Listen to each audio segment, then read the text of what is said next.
Hi, I'm Maggie. Hi, I'm Nicole. Welcome to the DAC Dyslexia and Coffee podcast. We are so happy you could join us. We are both moms and dyslexia interventionists who want to talk about our students and children, what dyslexia is, how it affects our kids, strategies to help, and topics related to other learning disabilities will also be covered in this podcast. Parents are not alone, and we want to give a voice to the concerns and struggles we are all having. This is a safe place to learn more about how to help our children grow and succeed in school and the world. Grab a cup of coffee and enjoy the conversation. Hi, everybody. It is time for the concept of the week. So, concept of the week is our opportunity to pull back the curtain and allow you kind of into one of our intervention sessions. So it allows us to show what is it that you say you do here. So every time we do something new, we always review. That's for all my students out there. We have covered digraphs in the past. So digraph, as a reminder, is when we have two letters that make one sound. For example, SH says shh. Now, our new concept of the week is a trigraph. A trigraph is when we use three letters to make one sound. So, some examples from the English language are TCH, which says ch, and also DGE, which says j. We only use those trigraphs at the end of a word right after a short vowel, like watch or dodge. Awesome. So today's topic is being grateful. Yay! We thought we'd lighten it up for everybody in honor of Thanksgiving, which is my favorite holiday. Yay. So this episode is all about how grateful we are for our students and our families. We work with many different families in our center. We unfortunately hear a lot of sad and frustrating stories when they first come to us. So we thought we'd show our gratitude for when our families bring us some good updates. Yay! That's my favorite.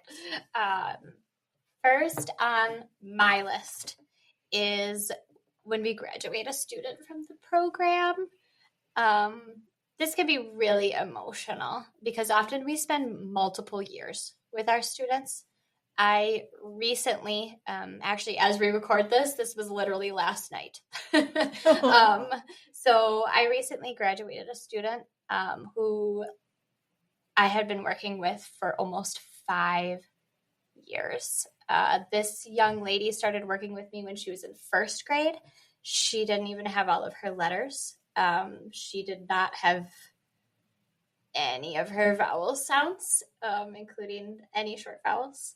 Now she is a 6th grader reading and writing at grade level. Good job. She worked so hard, and it's emotional because I'm very proud, and also I will miss her. You get to know them so deeply. Yes, and definitely. they're so vulnerable with you. You know, it takes hard work. It does. And I'm going to cry. That's it for me. I'm out. Oh boy, I'm on my own. That's not a good thing. Oh. One of my favorite things is when we get phone calls from families about one of our interventionists and how much the family appreciates what they are doing for them. So they call and tell me when a student has moved up a grade level at school in their reading. They call me when the interventionist has changed their life and their family's life. I love when they tell me that the student has picked out their first book from a library because they want to read the book. And that's a very special moment for us because we know at that point that the student gets it. Oh, that's so awesome. All the feels today. This was supposed to be a light episode. Oh, another one for me is being able to connect with other professionals who all share the same passion for what we do. I know that feeling when I'm talking to maybe a family member, right? And their kind of eyes go in the back of their head because they're like, okay, that's very nice, honey. But I get to learn something new every single day at my job, and it makes me a better practitioner, a stronger person, a better interventionist. I mean, I've been doing some observing lately, and I just love learning. Love it. Love it. Yes, me too. And I think we learn something from each other every day. Every day. Mm-hmm. Yeah. Another one for me is when we get invited to be on the school team and help the student be more successful in the school environment. Sometimes there are many ways we become part of that team. Sometimes we help with the accommodations or the modifications that will help the student get through the whole entire school day. Sometimes it's helping with spelling lists or helping just kind of working with the reading intervention at the school and being at the same page with them. Because it can get really confusing if we're on one thing and they're on another thing and the student's like, wait a minute, I'm supposed to be learning this. So when we work together, it's better for everybody. Yeah, for sure. For sure. Another one from me is, how funny our students are. They say the funniest things. I know when I'm gonna come to work, I'm going to have an opportunity to laugh. I think some good examples of just hilarious things our students say. One time in an assessment, the task is 3 words, and you have to tell me 2 that go together and then 2 others that go together. And the 3 words were bat, owl, eagle. And this young lady just took her time, was trying to think about it, and she just says, well, they all have rabies. I was like, well, maybe. Maybe. They could. Just, that my brain would never go there. And I love the exposure to a different brain than mine. I had another student one time. We were talking about morphology, so pieces of words that mean something. One of the prefix I always teach is the prefix dis, D-I-S, dis, which means apart or not. It was a drill, and I showed him the card, and he sat, and he goes, I don't know, dis sucks. And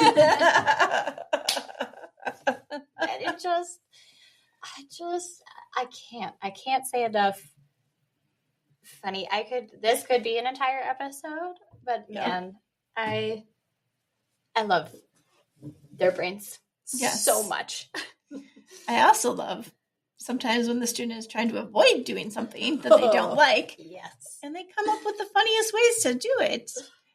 Your student this morning did that. Oh, she sure did. Oh, she did. Yeah. Yeah, that's a great example of this, actually.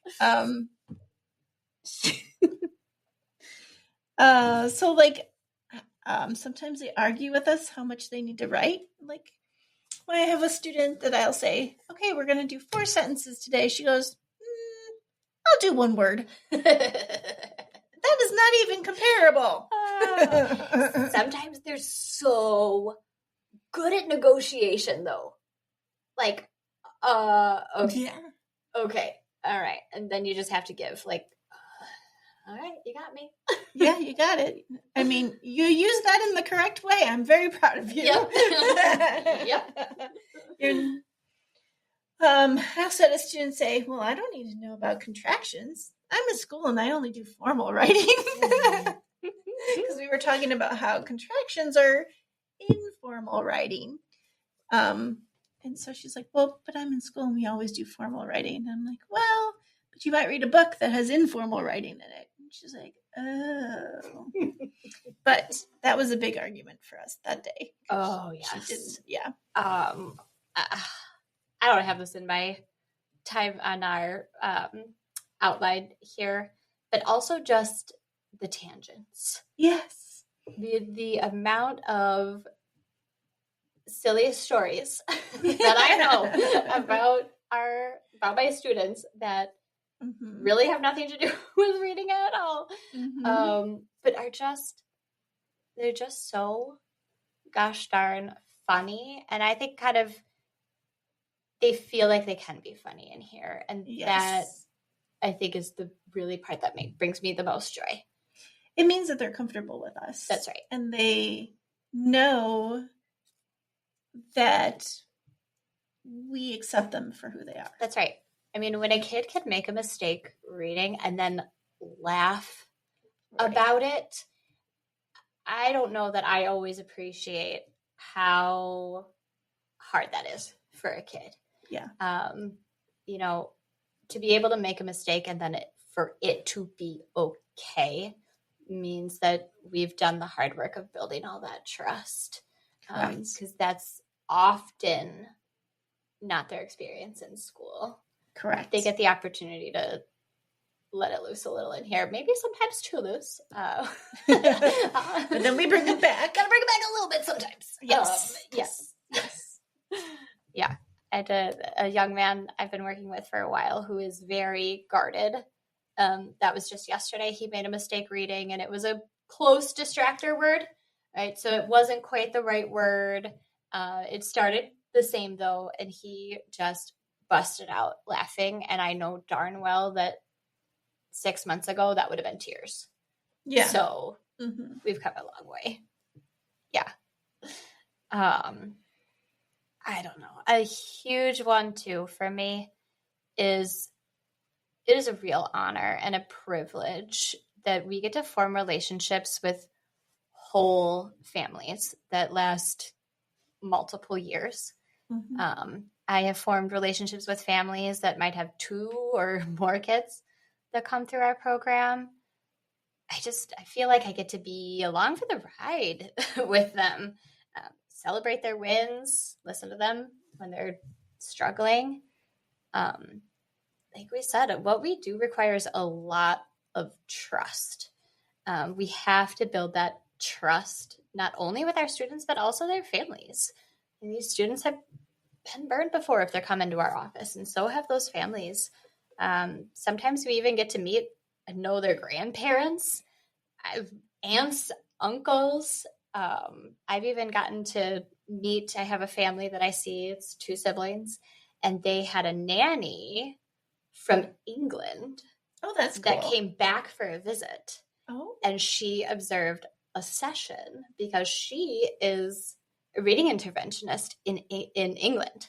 Oh, interesting. So that was like the coolest. Yeah. It was the coolest day. It was so fun to see some of the differences between, of course, right, British English and American English. And she's like, oh, wow, yeah, we do exactly that, except for, we don't spell color that way. Things like that. It was just, what an honor and a privilege that is. Right. I mean, gosh, what kind of job do you get that you get to do stuff like that? Man. Right. So now we're going to flip it. Funny things we've done. So for the intervention, I've done this multiple times. And our students, let me just tell you, are the smartest kids ever. 1,000%. Yes. They will take advantage of anything that you mess up. Oh, yes. Yes. So a few times I've not covered up the answers when I'm sitting across from a student. When I'm asking them to spell something especially. And, man, they'll look anywhere in the room and use whatever they can to get the answers. And, man, I thought my student was the learn to read overnight. You really get secure. I did. And then I look down and she's looking at my paper and I'm like, because because I travel to different areas. So sometimes my desk is not as far away as other desks in different locations that I go to. And so I forget that I have to be a little bit more sneaky in some places. Yeah, I don't even travel. I really literally only teach out of one office. And my just general level of, man, I have cards everywhere. I have spelling charts everywhere. I mean, I have students who come in and count the number of binders that I have on my desk. And they're like, man, you see a lot of kids. And of course, they're all different places. So I have just stuff everywhere, which is kind of its own, that causes so much, I don't know, general mayhem. I'll be drilling cards that they're like, we don't have that card yet. And sometimes they do it to mess with me. They go, no, we don't have that sound. And it's like, no, yes, we do. So silly. For me, I don't know. It doesn't matter. I've been doing this job a long time, guys. And there are teachers that I mad respect. They can write upside down.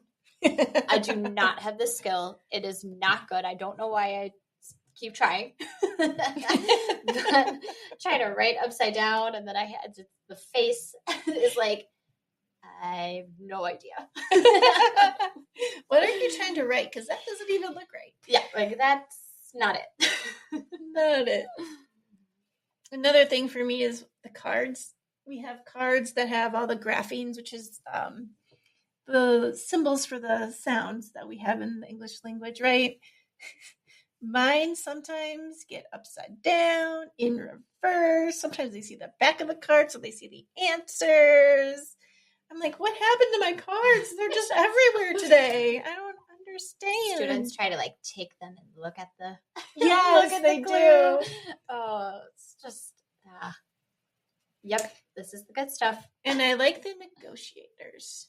Oh gosh, aren't they fun? Oh gosh, do I get a prize for that? Not for every single thing we do. Can I have a snack? Can I have another snack? I have students kind of work that to their favor. I am a person and fully admit I could be a Snickers commercial. And so I'm the one that's like, okay, yes, you do need a snack because we just can't learn when we're hungry, okay? We are not ourselves when we're hungry. That is true. And I'll have some students that'll be like, but you said I can't learn if I'm hungry. And I'm still really hungry. That one snack and it cut it. And I'm like, I'm going to have to answer to your mother. Like, I know your mother does not want you having more than one snack. Oh, gosh. Yeah, I love when they use your logic back at you. Oh, that is awesome. Yes. And you're like, well, at least you're listening to me. Yes. Yes. How about when you have a student that spells or says something incorrectly and you can't react? Oh, yes. Yes, especially when that word is maybe not appropriate. Not appropriate. A word that we would get in trouble for if we said it on this podcast. We are a clean podcast, so you're gonna have to read between the lines here. I've had this happen to me too in like a blending drill. Oh yeah. So where we'd have kind of a series of cards, and the kid would have to isolate each sound and then blend them together. And oh boy, there are just some that shouldn't go together. But man, can they read those? Let me tell you. They can, yeah. They can.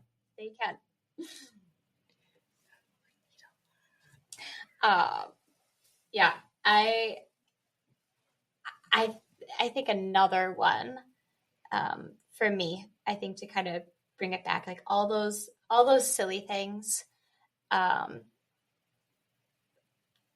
Again, I know I said this already, but again, for me, that means the student really trusts me. And I think I need to remind myself how much that's an honor. Yeah. That a lot of these students, I think, the students I have had the honor of working with over the years, most of the time, by the time they get to us, right? Nicole and I are interventionists that don't work for a school. We work as an outside agency, and most of the time that means the students that come to us who land in our office have been through it, and their families have been through it, and they have kind of learned the bad habits, right? So it's like, it's a real honor and a real privilege when you get through to a kid like that, let's face it, sometimes they come to us with a lot of baggage and they do not want to be here. For crying in the soup here, who would sign up for coming to see me an hour or 2 hours a week, sometimes even 3 hours a week? I have seen students 3 times a week and work on something one-on-one where there is no out, and something that's incredibly hard for you and you felt like you're a failure at. Who's going to sign up for that willingly? Not many people, not many adults I know, that's for sure. But we correct. Do expect this of these kids. And so when that hard shell just kind of cracks, yeah, boy, there's nothing like that. And that's not something I did. I think that's the juice, right? Like I didn't do that. They did that. They trusted themselves. They worked through the hard thing. And I just mad respect. I mean, I think about the things I complain about and I don't want to do that. Right. And then I think, I ask routinely children to do the hard thing. So yeah, I can do the hard thing too. Yeah. I'm really grateful too when you see their confidence increase. Yeah. Like, cause we can see that the kid that comes in and won't even, like, they're in a whisper and they're not, you can tell that they just don't want to do it. And then they come running in like maybe a year later. Yes. And they have their book and they're ready to go and they're just going and talking, and there's sometimes a little bit oversharing, but that's okay. Yeah. Yeah. I've been doing this long enough that I occasionally will run into former students of mine back when I was a high school teacher. And they have kids now, which is jarring. But I'll run into them in the community and they'll just be, I mean, most of them anyway are happy to see me. And I mean, I've gotten to meet former students' kids. Come on. It's amazing. Like, it is. It's just amazing. There's nothing better. I think what's kind of funny is last night I was having a little emotional time, as I mentioned, right? I dismissed a student that I've been seeing a long time. And it does hit me. It does hit me. I care a lot about these guys and I care a lot about what's happening to them. And, my husband was like, wow, I'm really sad to see you so sad. And I said, yes, I'm sad. I'm really also happy. And it's all of the emotions. But at the end of the day, I feel extremely grateful that I absolutely signed up for this job, this field, this teaching experience. I consider myself a very lucky person because from a young age, I knew what I wanted to do. I knew I wanted to teach. I knew it had to be literacy related. I've done different things along the way, but at the end of the day, I'm one of the rare people that as a little kid says, I want to be a teacher. And then I grow up and guess what? Like, that's really, truly what I do. Not everybody gets to live that life. And I do. And I don't take it for granted. It's a big deal. And now I'm going to cry again. No, you're going to make me cry. This was supposed to be a lighthearted episode. We were like, it's Thanksgiving. It's going to come out on Thanksgiving week. Let's be grateful. Yeah. And we're going to start crying in the middle of the day. Because why not? Yeah. I have students to see.